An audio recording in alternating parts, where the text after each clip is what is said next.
मेरे बच्चे, ये यूनिवर्स संदेश है।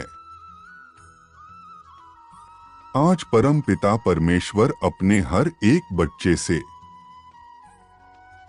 कुछ खास बात करना चाहते हैं।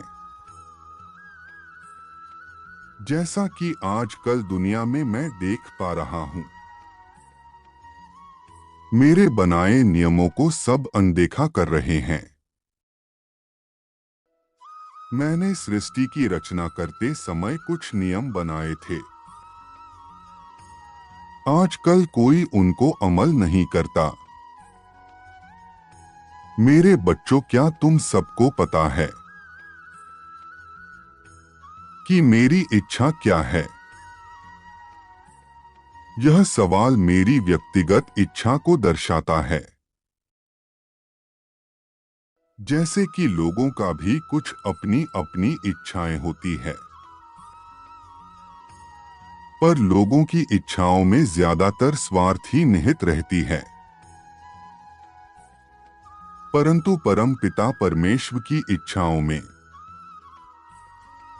दुनिया का कल्याण छिपा हुआ रहता है। मेरी इच्छा क्या है, इसे समझने के लिए एक सांसारिक पिता की इच्छा को जानना बेहद जरूरी है। मान लीजिए कि आपका भी एक परिवार है, तो सबसे पहले आपकी सोच यही होगा कि आपके परिवार को धन दौलत, गाड़ी बंगला और संसार के सभी प्रकार की खुशियां मिले।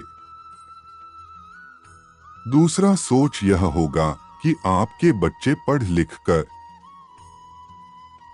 एक अच्छे इंसान बने,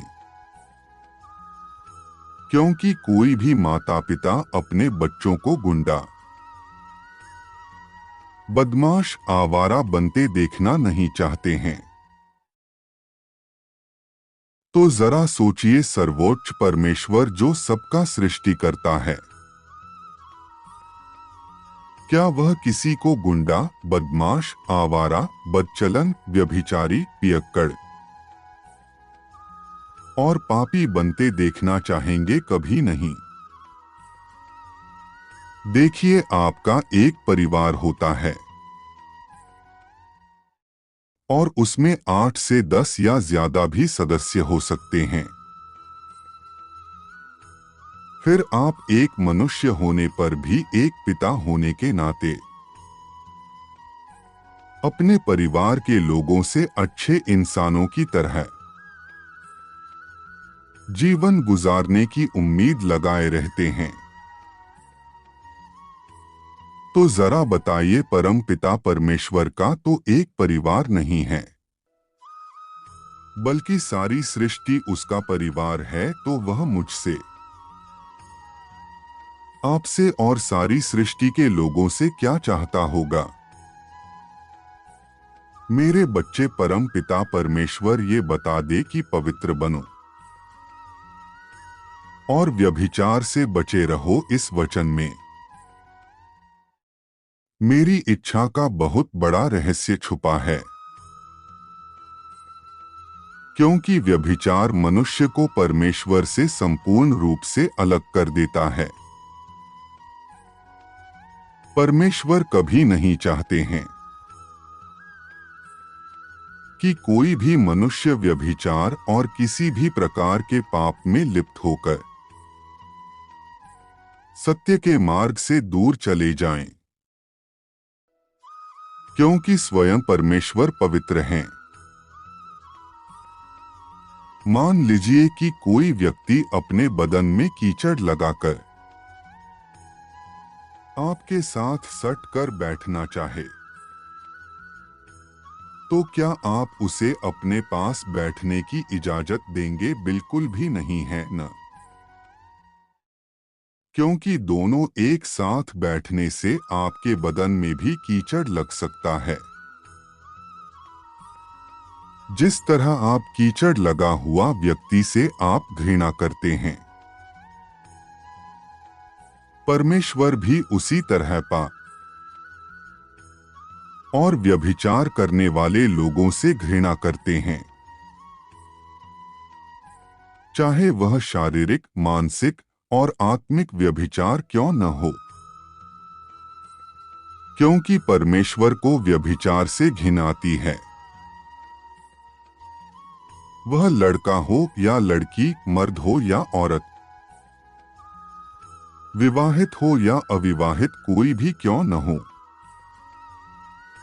इसलिए लोगों को व्यभिचार को छोड़कर परमेश्वर की इच्छा के अनुसार जीवन जीना चाहिए। सब मनुष्यों का उद्धार हो और वे सत्य को भली भांति पहचान लें। परमेश्वर की इच्छा के अनुसार लोगों को जीने की आवश्यकता है, अर्थात सत्य जो स्वयं परमेश्वर है, उसकी आज्ञा और नियम मानकर चलना चाहिए। इसका मतलब सीधी सी बात है कि लोगों को पाप नहीं करना चाहिए। आपका राय क्या है? क्या आप बदमाशों को अच्छा कह सकते हैं? निश्चित रूप से आपका जवाब ना में ही होगा। परमेश्वर की सहनशीलता को देखिए, उसने आपको, मुझको और सारी सृष्टि के लोगों को क्षमा करना चाहता है। हमें सुधरने का मौका देना चाहता है। परंतु दुष्ट लोग और भी ज्यादा दुष्ट बनकर परमेश्वर की इच्छा के अनुसार चलना नहीं चाहते हैं। तो आप ही बताइए, परमेश्वर कब तक मनुष्य के पाप को सहते रहेंगे? वह सबका बाप है और लोगों को बचाना भी चाहता है, इसलिए वह सब कुछ सह रहा है। पर मेरा एक बात हमेशा याद रखना कि जब बेटा बोली और वचन से न सुधरे तो बाप छड़ी लगाकर भी सुधारना जानता है। इसलिए परमेश्वर और माता पिता को कभी भी दुख नहीं देना चाहिए। निश्चित रूप से यदि आज हम परमेश्वर की इच्छा और आपने आप को जानते तो पाप कभी न करते।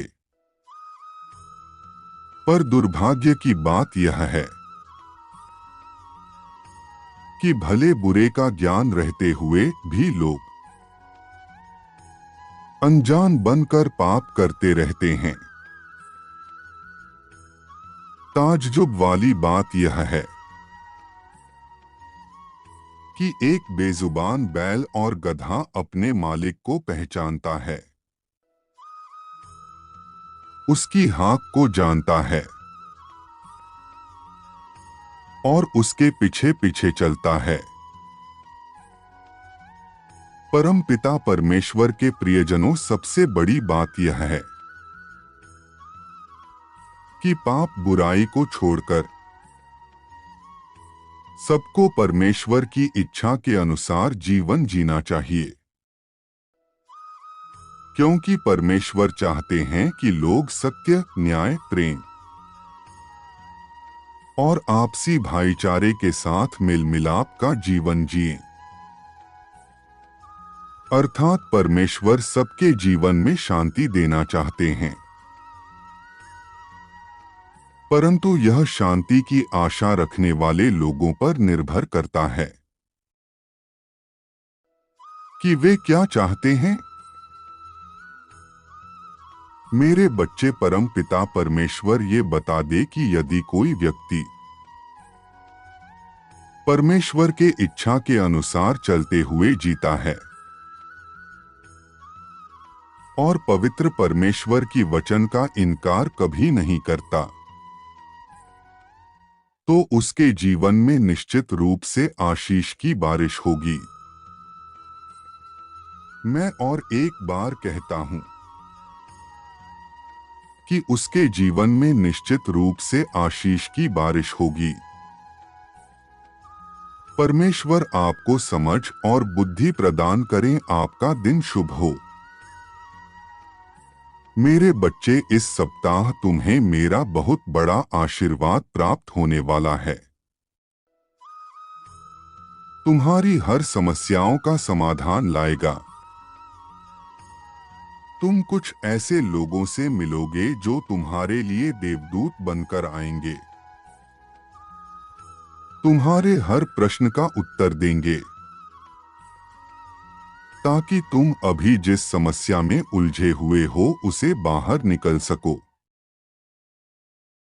और एक सुंदर भविष्य की ओर आगे बढ़ सको। बहुत सफलताएं तुम्हारी राहों में आने वाली है। तुम इसी प्रकार सच्चे मन से मेरी पूजा और आराधना करते रहो।